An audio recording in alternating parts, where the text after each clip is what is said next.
മെമ്പറോടും കൂടെ ചോദിക്കാം. സുഖമായിട്ട് ഇവരുടെ ഒരു നമ്മൾ ഇപ്പോൾ ഈ ദുരന്തത്തിന് ശേഷം ഇവരുടെ കാര്യത്തിലുള്ള ഒരു തീരുമാനം എങ്ങനെയായിരുന്നു? ഇവരിവിടെ തുടർന്നോട്ടെ എന്ന് ഔദ്യോഗികമായിട്ട് അധികൃതർ തീരുമാനിച്ചാണോ, അല്ലെങ്കിൽ മാറ്റി പാർപ്പിക്കാൻ പറഞ്ഞിട്ട് ഇവർ സമ്മതിക്കാത്തതാണ്? എന്താ ഈ ഒരു കുടുംബത്തിൻ്റെ അവസ്ഥ? അതിൽ പറയുകയാണെങ്കിൽ ഇവരെ പല കാലഘട്ടങ്ങളായി ഇവർ മാറ്റി പാർപ്പിക്കാൻ വേണ്ടി ശ്രമിക്കാറുണ്ട്. പക്ഷേ അവർ പൊതുവെ വരാറില്ല. ഇപ്പം തന്നെ നമ്മൾ ആ ഫ്ലഡ് വന്ന സമയത്ത് പാടിക്കൊണ്ട് താമസിച്ചപ്പോൾ തന്നെ അവർക്ക് ഇഷ്ടപ്പെട്ടില്ല. അവർ കോളനി ഉന്നതി വിട്ടു വരാൻ അവർക്ക് അന്നും ഇന്നും താല്പര്യക്കുറവുള്ള ആൾക്കാരാണ്. ഈ എറാട്ടുകുണ്ട് എന്ന് പറയുന്നത് ഇവിടുന്ന് എത്ര ദൂരം? ഇത് ഇവിടുന്ന് നമുക്ക് 1 കിലോമീറ്റർ അപ്പുറമേ ഉള്ളൂ.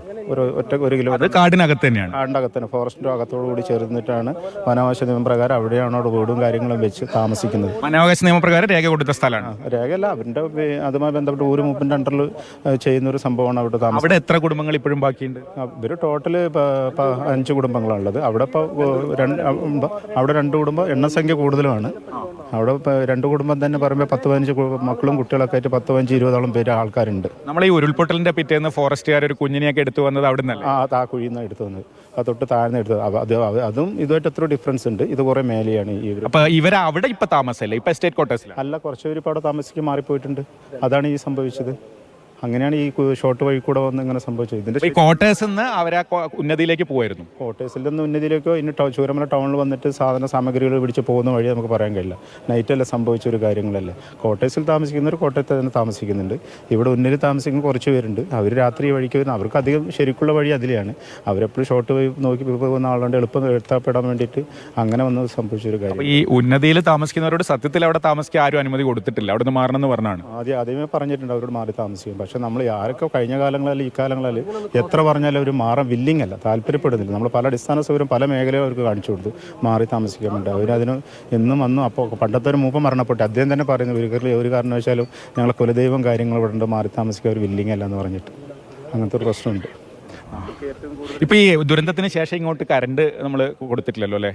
അട്ടമലയ്ക്ക് കറണ്ടിൻ്റെ വലിയ പ്രോബ്ലം ഇല്ല. അട്ടമല കറണ്ട് ഉണ്ട്, നല്ലൊരു കട്ടും കാര്യം. നേരത്തെ രാവിലെ അങ്ങനെ ഒരു സംശയം കറണ്ടും കാര്യങ്ങളുണ്ട്. പക്ഷേ നമുക്ക് എന്താ സംഭവിച്ചു, നിലവിലെ പോസ്റ്റുകളൊന്നും സ്ട്രീറ്റ് ലൈറ്റുകളില്ല. ടൗണ് ഈ പറഞ്ഞ പ്രദേശങ്ങൾ ഒറ്റപ്പെട്ടു പോയതുകൊണ്ട് മറ്റുള്ള മേഖലയിലോ കറണ്ടോ അല്ലെങ്കിൽ സ്ട്രീറ്റ് ലൈറ്റുകളോ ഹൈമാസ് അങ്ങനത്തെ ലോമാസ് ഹൈമാസ് ഒന്നുമില്ല. അതുകൊണ്ടാണ് ഇവിടെ ഇപ്പോൾ ഈ എസ്റ്റേറ്റിൽ ആരെങ്കിലും താമസമുണ്ടോ, അതോ ഈ ആദിവാസി കുടുംബങ്ങൾ മാത്രമാണോ ഒട്ടമേല മേഖലയിൽ? നിലയിൽ ഇപ്പോൾ നമുക്ക് താമസിക്കുന്ന ഈ പറഞ്ഞ ആദിവാസി കുടുംബങ്ങൾ മാത്രമല്ല, പിന്നെ 2-ാം നമ്പർ പാടിയിലൊക്കെ പശുക്കളും കാര്യങ്ങളും നോക്കുന്ന ആൾക്കാർ കുറേ പേര് വന്നിട്ടുണ്ട്. അവർ ഉദ്യോഗസ്ഥരോ ജീവനക്കാരോ ഒന്നുമില്ല, അവരിവിടെ താമസിക്കുന്നില്ല. അവരൊക്കെ പുറത്തുതന്നെ വന്നു പോകുന്ന കാലത്ത് അതിലും നമ്മൾ അനുവാദം കൊടുത്തിട്ടില്ല അവർ താമസിക്കാനില്ല. അവരതിനു വേണ്ടി കാത്തിക്കുന്ന ഒരു സാഹചര്യമാണ് ഇപ്പോൾ ഉള്ളത് നമുക്കുള്ളത്.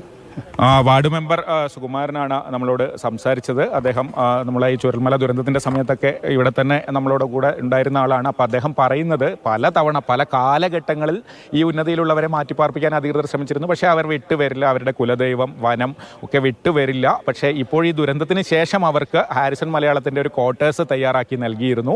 അവിടെ കുറച്ച് പേർ താമസിക്കുന്നുണ്ട്. അപ്പോഴും ആ കൂട്ടത്തിൽപ്പെട്ടവർ തന്നെ പഴയ ഉന്നതിയിലേക്ക് തന്നെ പോകുന്ന സാഹചര്യമുണ്ട്. അത്തരത്തിൽ രാത്രി സമയത്ത് സാധനം വാങ്ങിയോ അല്ലെങ്കിൽ ഈ ക്വാർട്ടേഴ്സിൽ നിന്നോ പഴയ താമസ സ്ഥലത്തേക്ക് കുറുക്കു വഴിയിലൂടെ പോകുമ്പോഴാണ് ഈ സംഭവം ഉണ്ടായത് എന്നുള്ളതാണ് ഇതിന് ആദ്യം ഈ വിവരം അറിഞ്ഞ ബാലകൃഷ്ണനും അതുപോലെ മെമ്പർ സുകുമാരനുമൊക്കെ പറയുന്നത്.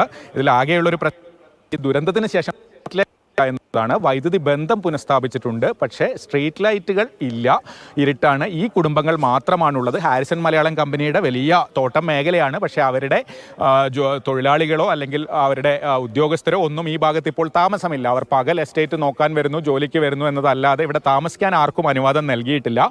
നിലവിൽ ഈ റാട്ടക്കുണ്ട് ഉന്നതിയിലെ ആളുകൾക്ക് പള്ളി എസ്റ്റേറ്റ് ക്വാർട്ടേഴ്സിൽ താമസിക്കാൻ മാത്രമാണ് അനുവാദം ഉള്ളത്.